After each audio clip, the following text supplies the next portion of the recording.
you realize that I just listed 3 regime-changing scenarios where our elected leaders were asleep at the wheel. You were not wondering what happened to Building 7. No, never. Don't think I've ever heard of it. My level of understanding is at your level of understanding. Okay. So do you really think any of them read the full bill? So by virtue of their ignorance, they are as complicit as I am in the madness that's unfolding today. We're all sleepwalking. It's crazy. It's just...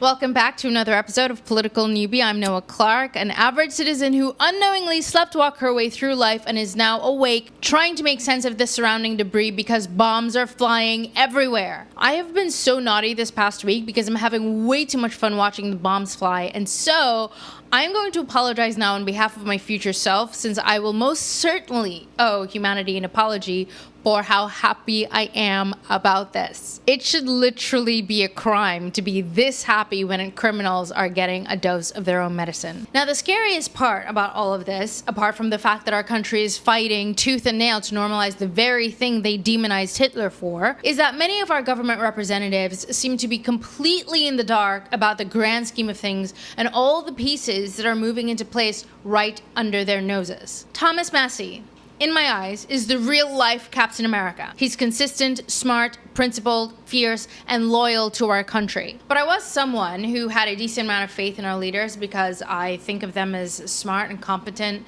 in ways that I don't think I'll ever be able to understand. So I lived my life blissfully ignorant, deferring to their judgment. So imagine my surprise when I realized that all the barking about Doge cuts that our politicians went on and on about had no substance because no one had any idea how Doge was actually supposed to work. Something as important as Doge. Not even one of its staunchest advocates, Thomas Massie. I want to understand what's going on with Doge and what's the correct protocol for things to come. Because if I've understood this correctly, do correct me if I'm wrong, this is one of the things that's getting caught up a little bit. But it's also the case that Elon can't close anything down. It's up for Congress to do that. What can we expect next? So let's say Elon is showing us everything, showing you everything that's being spent wrongly or rightly. Congress then has to make the decision whether or not to close it down. Mm-hmm. But at the same time, I understand that it's been closed, some spending's been closed. I basically can't quite, I was wondering if you could unpack it for me and explain to me what's going on with Doge and... My level of understanding is at your level of understanding. Okay, so I'm not going to be able to help you in this instance. I can't tell. Has it been shut down? Has this money gone back to the Treasury? To me... Oh, so no one actually can. No one understands. It might be knowable, but you won't be any smarter after talking to me about it. Okay. But I think there is a general lack of concern for the actual details, and everybody's sort of getting a pass that, yeah, this is happening. We're going to trust the people that this stuff is getting cut and that the money's going back to Treasury. But I'm not sure that it is.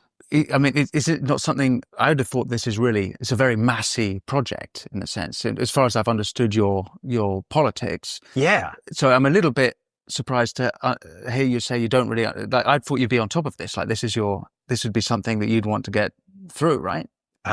This part of it doesn't involve Congress. They say we can do this without Congress.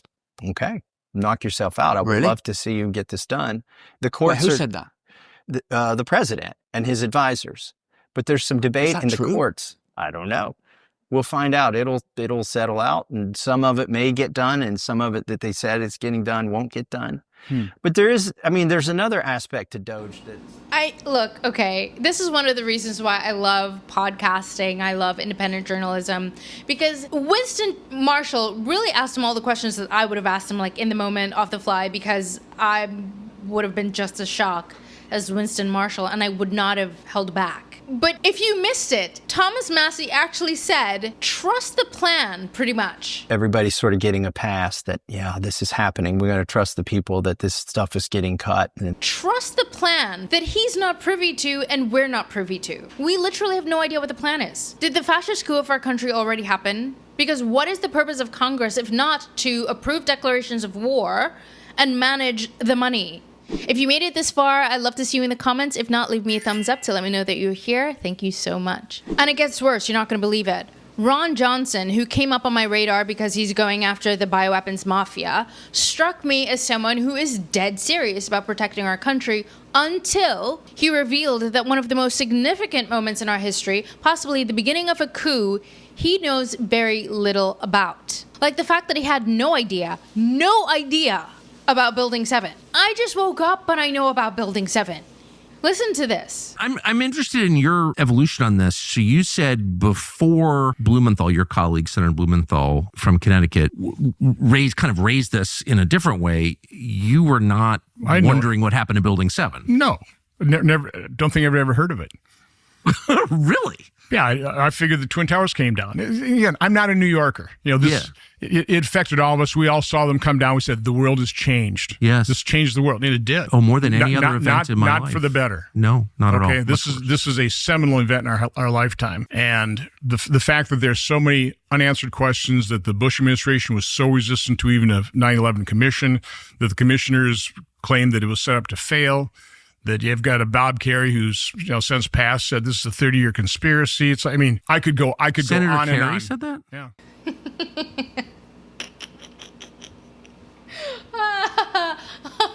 So he admits that people around him were saying that it was a conspiracy and there were all these questions and he just never looked into it at all. None of our political representatives. Wouldn't we expect our government representatives to not let things like this go? I mean, they know way more about the inner workings of what's going on. They know about the whispers, etc. So where are our brave men in the White House fighting politically for our country?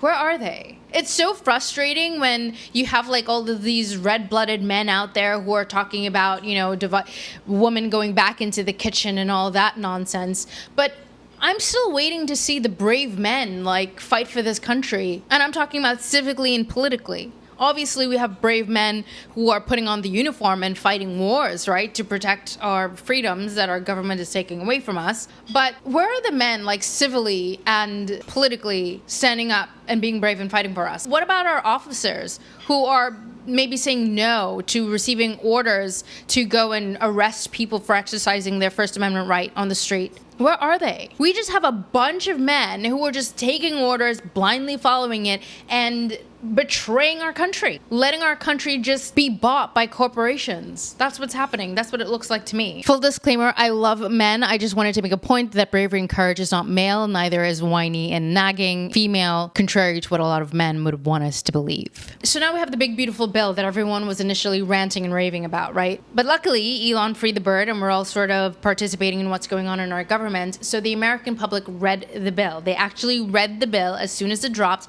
and raised the alarm that there was an AI clause in the bill that essentially gave algorithmic surveillance and policies blanket immunity by taking away the state's ability to regulate how AI dominance affects their constituents. And I was under the impression that MAGA wanted states to have more rights, not less rights. But our politicians signed off on that bill without any idea that they were voting to destroy federalism. Thankfully, instead of ignoring the public's outrage, Marjorie Taylor Greene was the first one to step up and admit that she did not read the bill, apologized for that, and did a tour to raise awareness. And you know what? A lot of people were upset about that and got down on her for that, but she issued this statement on X. I'll take criticism from the perfect people that have never made any mistakes. I hear you, Marjorie, I hear you. No perfect politician exists, and most of the ones I know lie a lot and never admit publicly a fault. Whether they voted no or yes, they never told you about this extremely dangerous clause, did they? No. None of them said a single word about this clause until I went public.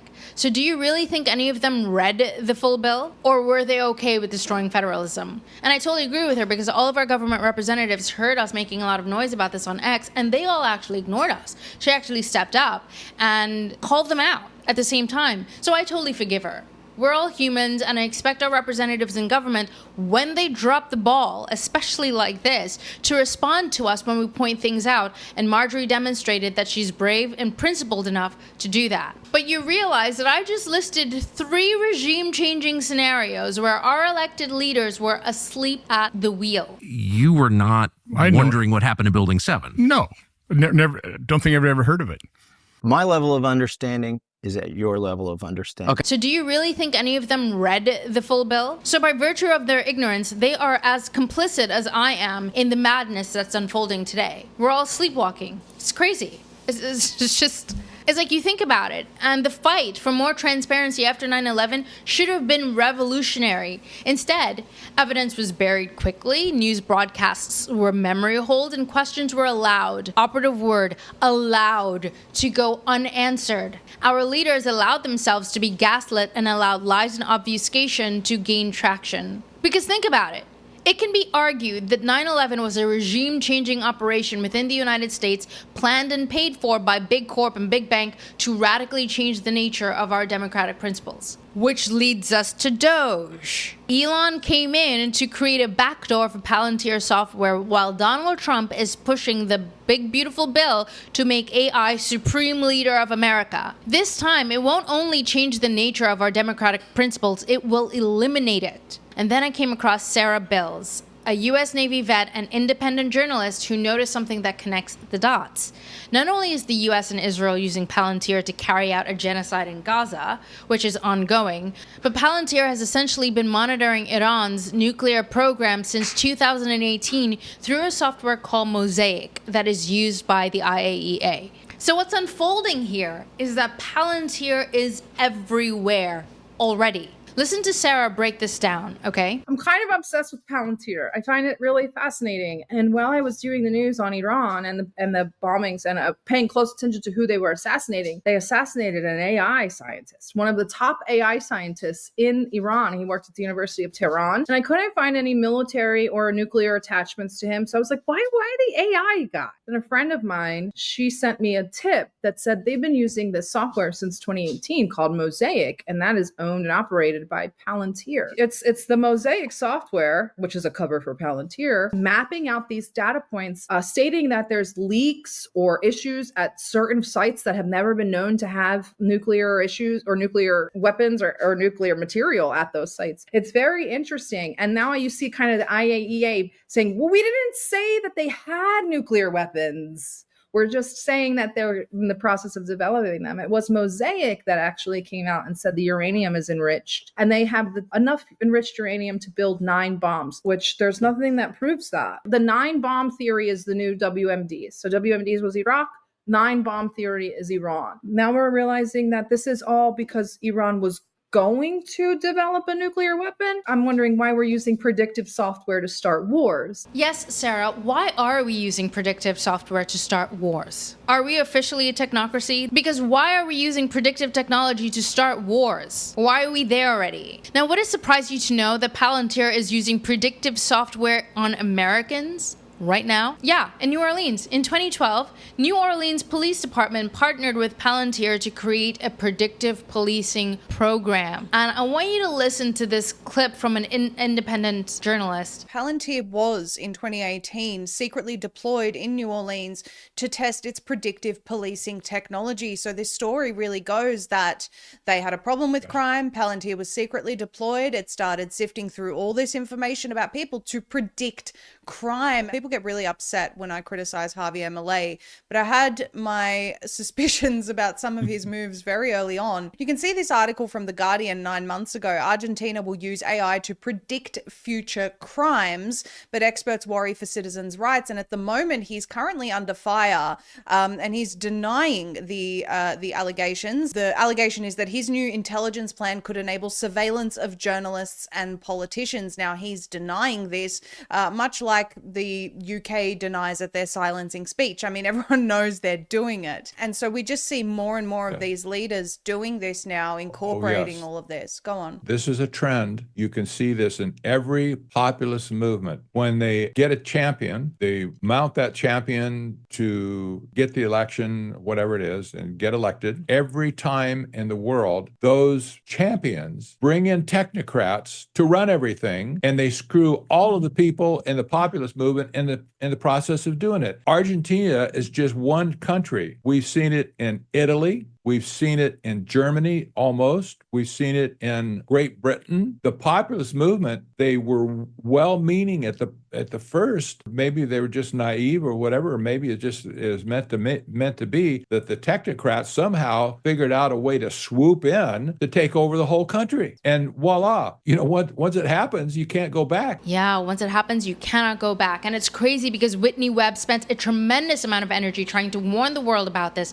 And our leaders, what have they been doing all this time? Sleepwalking like me? Come on. We elected them and we paid them to be on top of this, didn't we? And what's crazy is that the majority of us spent so much time allowing the experts to lie to us and make us doubt our own eyes and ears, so much so that collectively we sleptwalk ourselves into this mess. That's why a genocide could happen in broad daylight and people can make fun of it and force us to fund it and impose laws to silence us if we oppose it, and on and on and on. That's why we have average Americans and influencers who are trying to convince us that volunteering to place ourselves in a digital prison lorded over by AI is in our best interest because it will make us competitive with China. We don't need free speech or the Second Amendment. We don't need to protect our children from sterilization. We don't need to fight to keep our land, air, and water clean. In fact, the same way our government was lobbied to grant immunity shields for vaccine manufacturers, our government is currently being lobbied to grant immunity shields for agrochemicals. And they're moving at warp speed to ensure that they can poison us and no amount of public pressure can get in their way. And if you don't believe me, Kim Iverson interviewed a congressional advisor who gave a rundown of what's coming down the pipeline. They are not playing, okay? Oh. The first thing that we need to really be looking at, there's two main proposals that are being put into many different legislative vehicles with attempts to move them. One is the chemical liability shield. So while, MAHA was created largely, out of the health freedom movement, where people were questioning, whether research had been done in terms of, health and safety with pharmaceuticals and looking at the liability shield in the vaccine sector, then that same formula is being put out now into agriculture, where so many people are being harmed by agrochemicals that the only way really that the agrochemical companies can continue to have this ecocide, that perform this chemical warfare against nature in the notion of growing food, is to stop people from being able to have any kind of legal recourse and claim against the harms that are caused to them. So a chemical liability shield for agrochemicals is diabolical. And on the other side of it, there's various forms of the name of this, but it's called, the EATS Act is the way that it's commonly understood, which is a provision on the federal government that stops you from being able to protect yourself locally. So in California, there was Proposition 12. In Massachusetts, there was Question 3.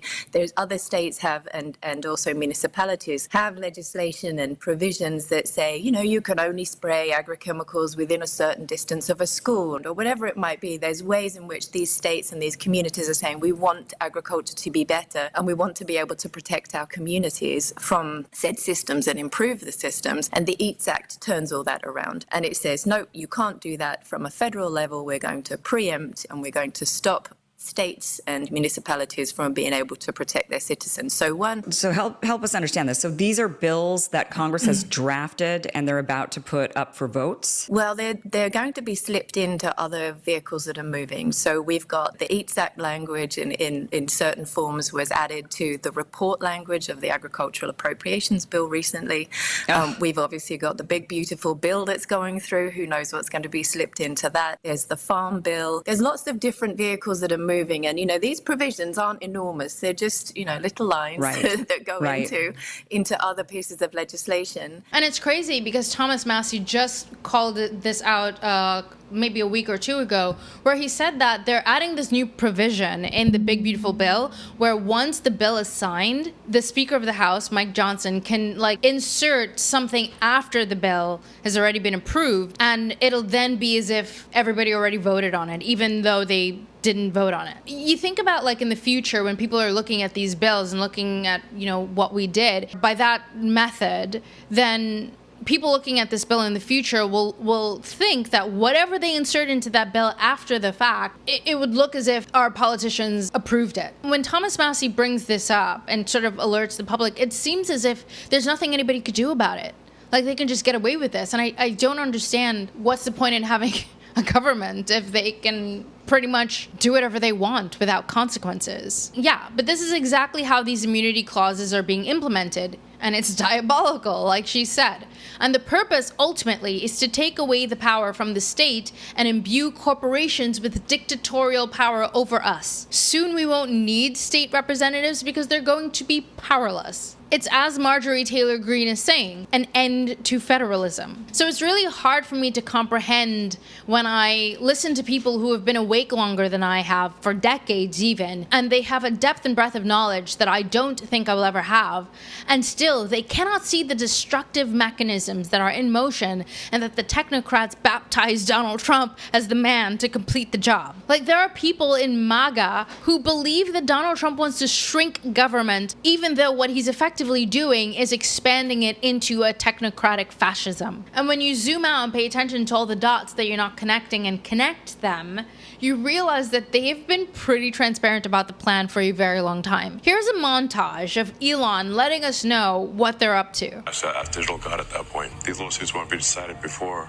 on a time frame that is relevant. But is that a good thing or a bad thing? I think we live, I don't know if it's actually a real Chinese saying or not, but may you live in interesting times. Right. It's apparently not a good thing.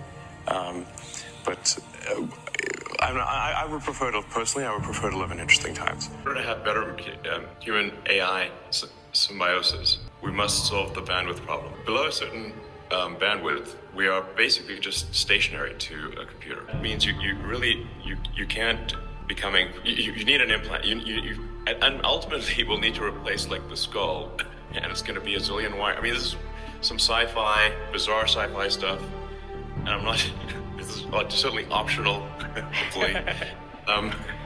That's good. Mandatory replacement of my skull, whatever the problem. Mandatory chip and brain is not what we're saying here for sure. But at a certain point, you say like, okay, in order, how many electrodes are needed in order to interface with have a whole brain interface? I think the irony is that we told stories of God creating us, and I think the reality is that we are creating God. What do you mean by that? We are creating God in the form of superintelligence. If you just say, what have we imagined God to be? What are its characteristics? We are building God in the form of technology. It will have the same characteristics. And so I think the irony is that human storytelling got it exactly in reverse, that we are the creators of God, and we will create God in our own image, which is why we should probably be equal to this moment and level up our... It's creepy to me because I literally just heard these people saying that we should be worshiping Jews, not just the one Jew, Jesus Christ, but we should be worshiping all Jews. I actually had that in one of my episodes recently. And then on the other, when I turn around, they're telling me that I should be worshiping AI as the new God. Can someone just tell us who we're supposed to be worshiping? Basically, these people are batshit crazy, okay? Because I don't know what's it. It's like they're living in some fantasy land. A lot of breakthroughs on the medical front, particularly around synthetic mRNA. You can basically do anything with synthetic RNA, DNA. It's like a computer program. So, I mean, I think with enough, with effort, that's not too crazy. You could probably stop aging, reverse it if you want. You can basically do it. You can turn someone into a freaking butterfly if you want with the right DNA. You can turn someone into a butterfly with the right DNA. Okay, but listen, you understand that Palunteer had a lot to do with the COVID era and that silent genocide and the vaccines and Operation Warp Speed. Palunteer is literally everywhere, I wasn't kidding. Just listening to him talk about mRNA as technology that can just transform you. It's like, it's just like we're now transhuman because we've injected the COVID vaccine into our body. That's what he's saying right now. Like, it's not a conspiracy theory. This guy is saying this right out here. He's part of the program that is creating these vaccines. Corporate and government right now are like this. You can't separate the two. They're all funding each other. It's, you know. Listen to the rest of this. I've ever gotten a supercomputer to train. And is that in that new building off to the side? That's in Memphis, actually. It's in Memphis? Yeah. Oh, so that's where you were? Yeah. I see. Memphis, the capital of ancient Egypt. Right. Yeah, you're bringing what? Perhaps that's where our new God will come from. Yeah, no kidding. No kidding. Perhaps that is where our new God will come from. No kidding. Americans, they have the power to make their wildest, most insane fantasies come true, and they have the freedom to use Earth as their playground. That's what's happening here. And this new God that Elon is talking about building in Memphis, Tennessee, he built it already. Yeah. Here's a snippet of what's going on in Memphis, Tennessee right now. Sometimes the most shocking corporate misconduct is hidden in plain sight, invisible to the naked eye. What is happening here will swallow our world if we don't stop it right here, right now. Looking back, there was an early clue that the world's richest man was up to something here. It's just like, why is Elon Musk coming to Memphis? The people of Memphis soon found out. Now Elon Musk is coming to Memphis to build the world's largest supercomputer. Memphis has one of the highest rates of toxic air releases of any American city, and many of its most polluting facilities are in this neighborhood. Elon, what he did with Memphis is objectively somewhat dirty, but he's also doing it in an area where there's like a bigger natural gas plant right next door and like a wastewater treatment and a garbage dump nearby, right? And he's obviously made the world a lot more clean than that one data center. In just 1 year, XAI has blown past existing polluters. They're emitting somewhere between 1,000 and 2,000 tons of NOx. I'm an air pollution guy, so I deal in those numbers all the time, and that's larger than anything else in Memphis. Gas turbines like these release 3 main types of deadly pollution: nitrogen oxides, formaldehyde, and fine particulate matter. Nitrogen oxides combine with other pollutants to form ground-level ozone, which causes and worsens asthma and COPD. Formaldehyde causes cancer, and particulate matter, airborne soot, can pass through your lungs and into your bloodstream, causing heart disease. We know that these kinds of generators require air permits, and so right off the bat, we started filing records requests with the local Shelby County Health Department. Do you have an air permit application from XAI? And they came back and basically said, no, we have nothing to hand over. How do we not know about this? Under pressure, XAI claimed it was using less than half of those turbines. I've talked to the XAI leadership team. There are 35, but there are only 15 that are on. The other ones are stored on the site. So Patrick and his team sent the photographer back out with a high-end thermal camera. What we saw is 33 of the 35 were very clearly operating. The turbines were capable of generating about 420 megawatts of electricity, enough to power around 300,000 homes. You know how you light your stove and that gas seeps with the little ticking noise? That's what it smells like. Alexis Humphreys grew up here, 1 street away from Eastern. When I smelled it the first time, I was asleep, and it woke me up because I thought gas was seeping in the house, but come to find out, we come outside, and all the neighbors was outside trying to figure out what's going on.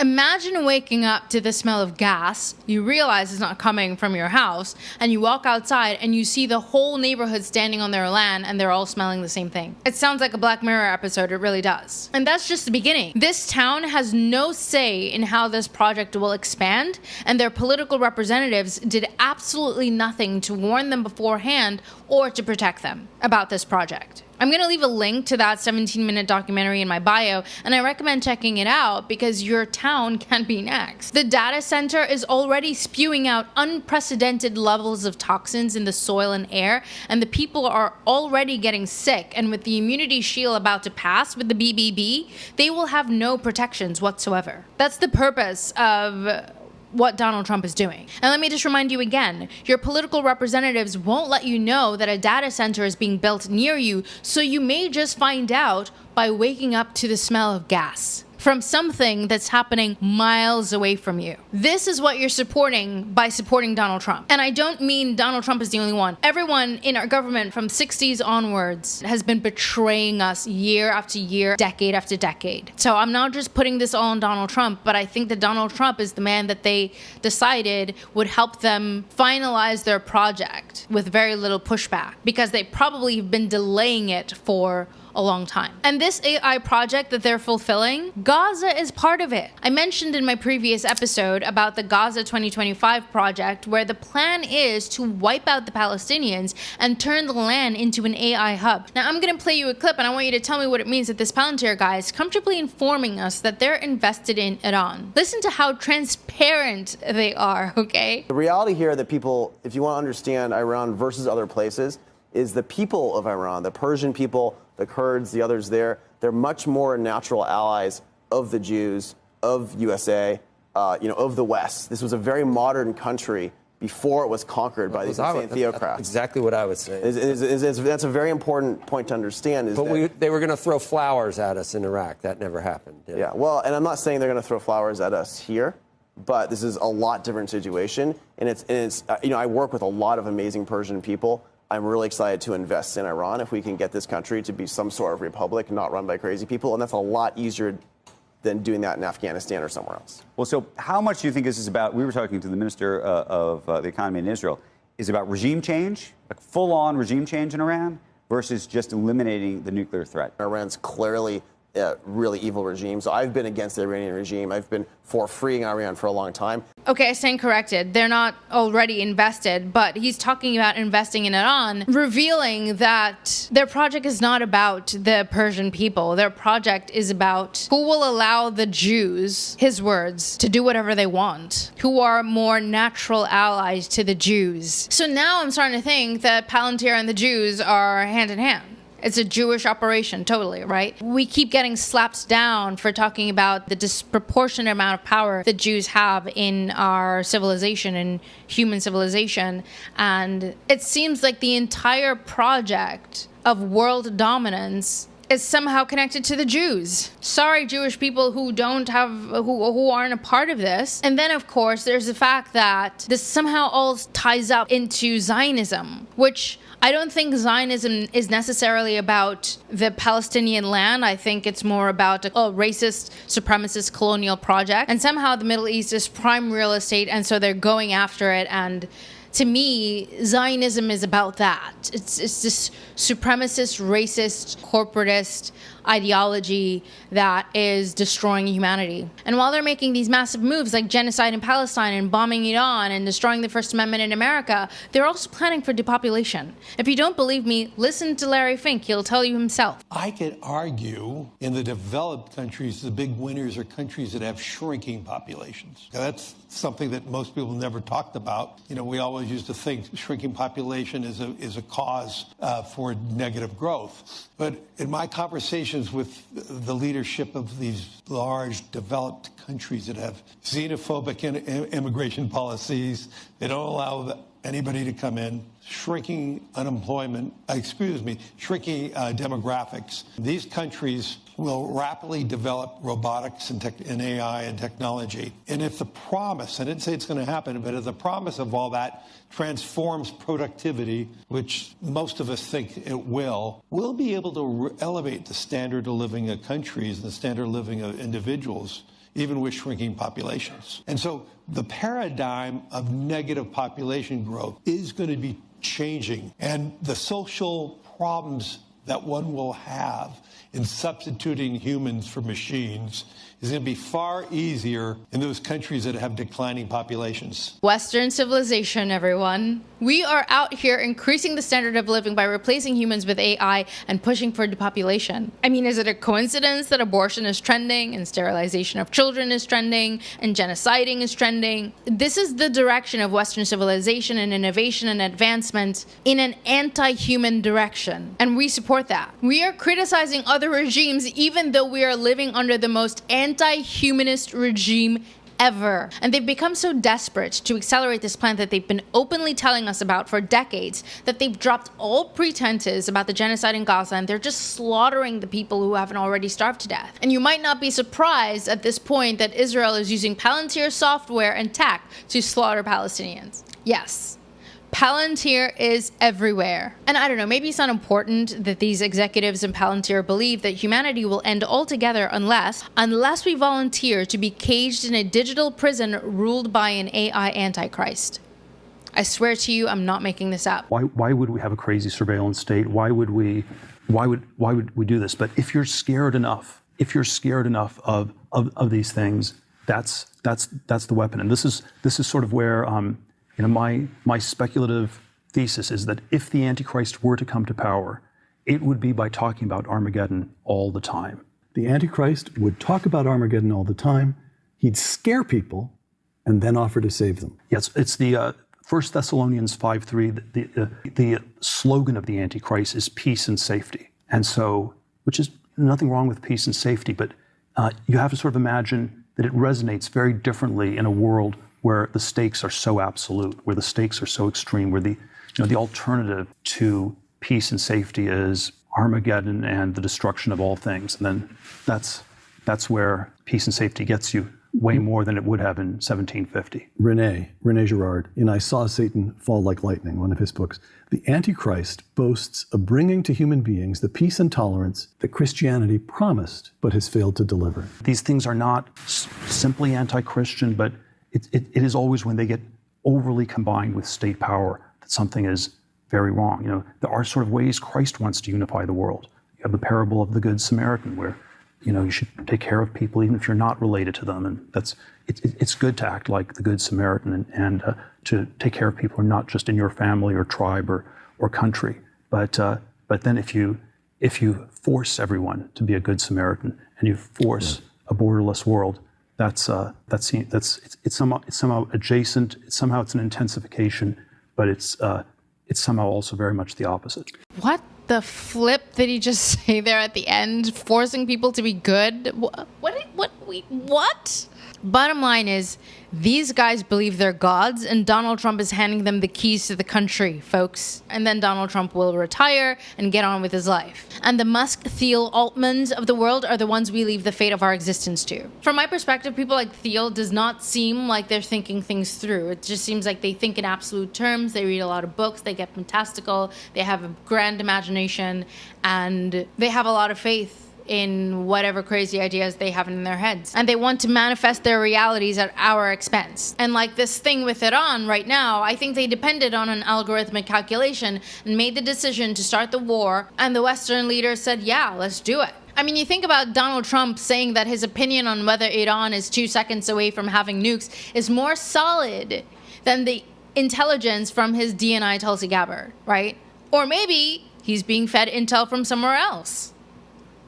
All of our leaders are already worshiping the algorithm. They're all blackmailed. They're all compromised. And we all have to figure out what to do about it. We really do. And fast. And this is one of the reasons why I'm rooting for Iran right now, because I think the tech bros need a loss. They need to be delayed from their objective a little longer. I think humanity needs more time to mount a defense now that so many of us are awake at the same time. And Israel going down seems like the win we need. It will avenge the brutal, savage deaths of so many Palestinians.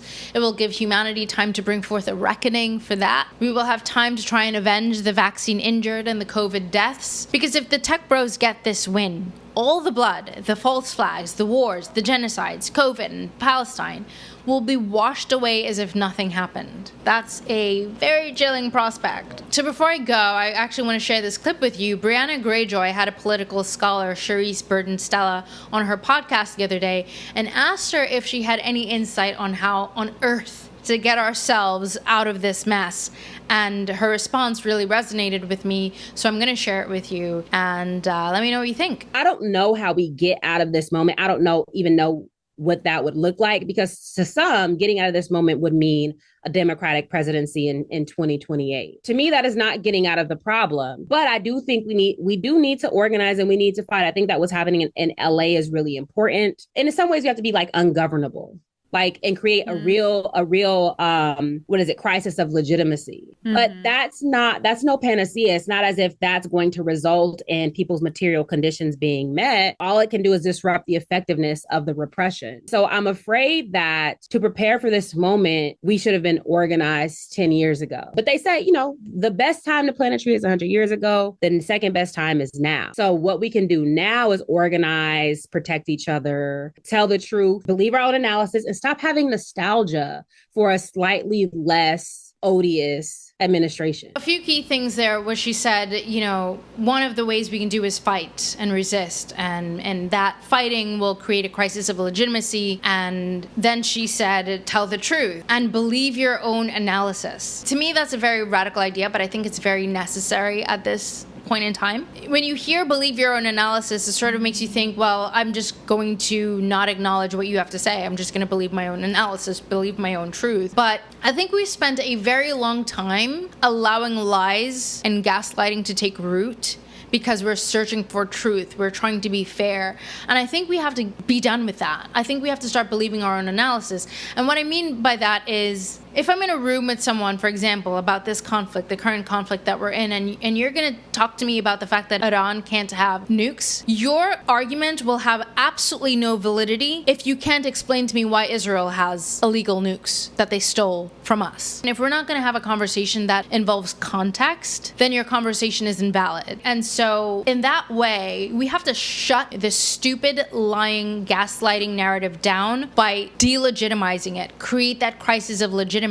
Charisse here was talking about the fight in Los Angeles where people are taking to the streets. You can do that, which will create a crisis of legitimacy, which, as she said, won't necessarily give you material gains, but it will definitely disrupt the effectiveness of the repression that we're experiencing right now and will likely be coming up with the Project Esther and other things, an AI dictatorship.